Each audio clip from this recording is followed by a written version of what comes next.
Good afternoon RP gang, అందరూ ఎలా ఉన్నారు? ఈ రోజు నేను నా పుల్ వర్కౌట్ ని ఎక్స్ప్లెయిన్ చేస్తాను. నా పుల్ వర్కౌట్ లో వచ్చేసి బ్యాక్, ట్రాప్స్, బైసెప్ ని ఇన్వాల్వ్ చేస్తాను నేను. సో నా లోవర్ బ్యాక్ ని ఈ రోజు చేయట్లేదు, ఎందుకంటే నా లోవర్ బ్యాక్ లో చిన్న ఇంజురీ ఉంది. సో నేను గుడ్ మార్నింగ్ కానీ, డెడ్ లిఫ్ట్ కానీ ఇలాంటి వర్కౌట్స్ ఈ సిరీస్ లో చేయను. సో ఫస్ట్ వచ్చేసి వర్కౌట్ కంటే ముందు మనం వార్మప్ చేయడం చాలా ఇంపార్టెంట్, ఎందుకంటే నా షోల్డర్ ని ఫ్రీ చేసుకోవడం వల్ల నా లాట్స్ పైన ఎఫెక్ట్ బాగా పడుతుంది అనుకుంటాను నేను. ఎందుకంటే ప్రతిసారి నేను ఏ వర్కౌట్ చేద్దాం అనుకున్నా నా షోల్డర్ లో పెయిన్ ఎక్కువ వస్తుంది. సో 100% మీరు కూడా వార్మప్ ని చేయండి. సో వార్మప్ లో నేను రెసిస్టెంట్ బ్యాండ్ ని యూజ్ చేస్తున్నాను, కొన్ని హ్యాండ్ రొటేషన్స్ చేస్తున్నాను. దాని తర్వాత మన లాడ్ యాక్టివేషన్ కి ఫస్ట్ 2 sets వెయిటెడ్ పుల్అప్స్ చేస్తాను. లాస్ట్ టైం నేను ఏం చేశానంటే 5 kgs ప్లేట్ తో 8 reps చేశాను.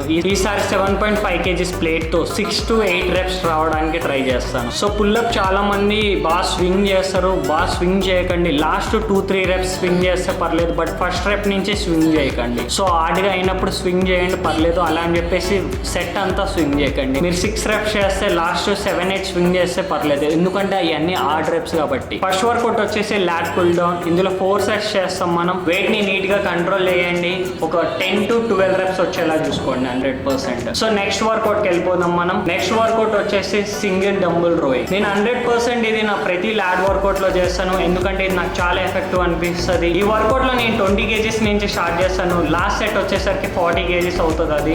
సో 100% 40 kgs లో నేను 6 to 8 reps వచ్చేలా ట్రై చేస్తాను. సో మీరు కూడా హెవీ వెళ్ళండి, బట్ ఎక్కువ రెప్స్ తీసుకురావడానికి ట్రై చేయండి. ఫామ్ మర్చిపోకండి, నీట్ గా చేయండి. బ్యాక్ ని ఆర్చ్ పెట్టండి 100%. చాలా మంది ఏం చేస్తారంటే స్పైన్ ని పైకి లేపుతారు, బట్ అలా చేయకండి. బ్యాక్ ని లోపడి పెట్టండి, వెయిట్ ని నీట్ గా కంట్రోల్ చేయండి. మీ లాడ్ ని బాగా ఫీల్ అవ్వండి. నాకు తెలిసినంత వరకు లాడ్ లో బెస్ట్ వర్కౌట్ ఉందంటే సింగిల్ డంబుల్ రోయింగ్ అని చెప్పేసి నాకు అనిపిస్తుంది. సో ఈ వర్కౌట్ 100% 5 sets చేయండి, చాలా ఎఫెక్టివ్. రెప్స్ వచ్చేసి చెప్పాను కదా, ఫస్ట్ 3 sets వచ్చేసి ఒక 11 to 12 reps వచ్చేలా చూడండి. లాస్ట్ 2 sets మాత్రం హెవీ వెళ్ళండి, ఒక 6 నుంచి 8 reps వచ్చేలా చూసుకోండి. థర్డ్ వర్కౌట్ కి వెళ్ళిపోతాం ఇప్పుడు మనం. థర్డ్ వర్కౌట్ వచ్చేసి వి బార్ రోయింగ్. ఇందులో 100% వెయిట్ ఎక్కువ పెంచకండి, ఎందుకంటే ఈ వర్కౌట్ లో ఏమవుతుంది అంటే ఎక్కువ వెయిట్ పెడితే మీ స్పైన్ పైన పడిపోతుంది. 100% వెయిట్ ని తగ్గించండి, అప్పుడే మీ మిడ్ బ్యాక్ కి పడుతుంది. 4 sets చేస్తాను నేను, ఒక 15 to 20 reps వచ్చేలా చూస్తాను ప్రతి సెట్, ఎందుకంటే ఇందులో ఎక్కువ రెప్స్ చేస్తాను, లైట్ వెయిట్ పెడతాను, అప్పుడే నా మైండ్ మజిల్ కనెక్షన్ బాగుంటుంది ఇందులో. నెక్స్ట్ వర్కౌట్ వచ్చేసి రోప్ రోయింగ్. ఇందులో నేను ఏం చేస్తానంటే సేమ్ యాజ్ ఇట్ ఈస్ ఇందాకలానే లైట్ వెయిట్ తీసుకుంటాను.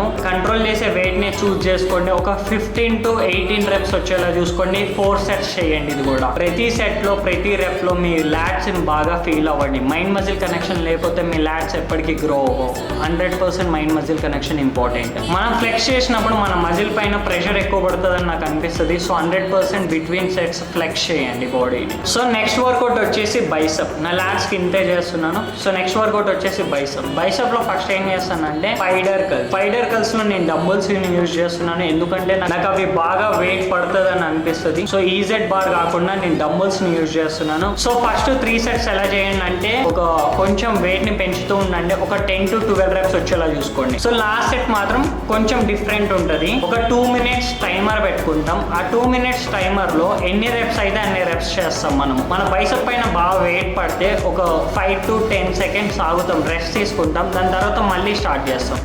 బట్ డమ్ముల్ని మాత్రం కింద పెట్టకండి, ఎందుకంటే డమ్ముల్ని కింద పెడితే మన బైసెప్ రిలాక్స్ అవుతుంది అని చెప్పేసి నా ఫీలింగ్. జస్ట్ అట్లా హోల్డ్ చేసినా కూడా ఆల్రెడీ ప్రెషర్ ఉంటుంది కదా, సో 100% మన బైసెప్ పైన ప్రెషర్ ఎక్కువ పడుతుంది. సో 100% ఈ సెట్ ని ట్రై చేయండి. బైసెప్ కి 4 sets అర్థమైంది కదా, 3 sets నార్మల్, 1 set వచ్చేసి టైమర్ సెట్ అనుకోండి, అంటే టైం సెట్ చేసుకొని ఆ టైం అయ్యే వరకు మనం చేస్తూ ఉంటాం గివ్ అప్ చేయకుండా. సో నెక్స్ట్ వర్కౌట్ వచ్చేసి హ్యామర్ కల్స్ లో కూడా సేమ్ డంబుల్స్ ని యూజ్ చేయండి. సేమ్ యాజ్ ఇట్ ఈస్ ఇందాక స్పైడర్ కల్స్ ఎలా చేస్తాం సేమ్ టెక్నిక్. 3 sets నార్మల్ చేయండి. నార్మల్ అంటే కొంచెం మీడియం వెయిట్, తర్వాత హెవీ వెయిట్. థర్డ్ సెట్ వచ్చేసి లాస్ట్ సెట్ మాత్రం 2 minutes టైమర్ ని పెట్టుకొని మీ బైసెప్ కి చాలా ఎక్కువ ప్రెషర్ ఇవ్వండి, ఎందుకంటే అప్పుడే మీ బైసెప్ బిల్డ్ అవుతుంది అని చెప్పేసి నేను అనుకుంటాను. అండ్ యాక్చువల్లీ ఇంకోటి ఏంటిదంటే నాకు అన్నిటికంటే బైసెప్ వర్కౌట్ అంటే ఎక్కువ నచ్చదు, ఎందుకో నాకు తెలియదు, బట్ చాలా మందికి బైసెప్ అంటే ఇష్టం. నేను చాలా నెగ్లెక్ట్ చేస్తాను, అందుకని ఈ మధ్య నీట్ గా ట్రైన్ చేస్తున్నాను వాటిని. సో ఏ మజిల్ గ్రూప్ ని అలా నెగ్లెక్ట్ చేయకండి, 100% దాన్ని ట్రైన్ చేయండి. మీకు నచ్చిన నచ్చినా నచ్చకపోయినా. అండ్ మెయిన్లీ ఒక బైసెప్ లో ఒక టిప్ ఇస్తాను మీకు. నా 1.5 years ట్రైనింగ్ ఎక్స్పీరియన్స్ లో నాకు ఎక్కువ అర్థమైంది ఏంటిదంటే బైసెప్ లో 100% కాన్సన్ట్రేషన్ చాలా ఎక్కువ పెట్టాలి. అయితే అంత హార్డ్ గా పుష్ చేయడానికి ట్రై చేయాలి. అప్పుడే ఆ మజిల్ బాగా టియర్ అయ్యి మనం ప్రోటీన్ ఇచ్చినప్పుడు బాగా గ్రోత్ అవుతుంది. లాస్ట్ మజిల్ గ్రూప్ కి వెళ్ళిపోదాం. ట్రాప్స్ లో నేను ఒక వర్కౌటే చేస్తాను, స్మిత్ మిషన్ పైన చేస్తాను, వెయిటెడ్ బార్ స్ట్రక్స్ అనుకోండి. సో ఇందులో నేను 5 sets చేస్తాను. వెయిట్ కూడా లైట్ గానే తీసుకుంటాను. 18 to 20 reps వచ్చేలా చూసుకుంటాను. బట్ 5 sets చేస్తాను. మీరు కూడా లైట్ వెయిట్ తీసుకోండి. అప్పుడే మీ ట్రాప్స్ ని ఎక్కువ ఫీల్ అవ్వగలరు. ఎక్కువ వెయిట్ వేసుకున్నారు అనుకోండి మీ షోల్డర్ పైన వెయిట్ పడుతుంది. సో 100% లైట్ వెయిట్ తీసుకోండి. ఒక 15 to 20 reps వచ్చేలా ట్రై చేయండి. సో లాస్ట్ వర్కౌట్ స్ట్రక్స్ అయిపోయిన తర్వాత 100% మీ బ్యాక్ ని స్ట్రెచ్ చేసుకోండి. నా దగ్గర రోలర్ ఉంది. సో నేను 100% నా బ్యాక్ ని స్ట్రెచ్ చేసుకుంటాను. అప్పుడు నా మజిల్స్ బాగా ఫ్రీ అయినట్లు అనిపిస్తుంది. సో మీరు కూడా ఆఫ్టర్ వర్కౌట్ స్ట్రెచింగ్ చేయండి. అది మన మజిల్స్ కి చాలా మంచిది. సో ఈ రోజు వీడియో ఇంతే గైస్. మీకు నచ్చినట్లయితే లైక్ చేయండి, సబ్స్క్రైబ్ చేయండి. మీ ఫ్రెండ్స్ ఎవరికైనా పుల్ వర్కౌట్ గురించి తెలుసుకోవాలనుకుంటే ఈ వీడియో వాళ్ళకి షేర్ చేయండి. సో మీకు పుష్ వర్కౌట్ గురించి కావాలంటే నా వీడియోని చెక్అవుట్ చేయండి. Bye bye, tata. Negative reps use చేస్తాం మనం 4 sets లో.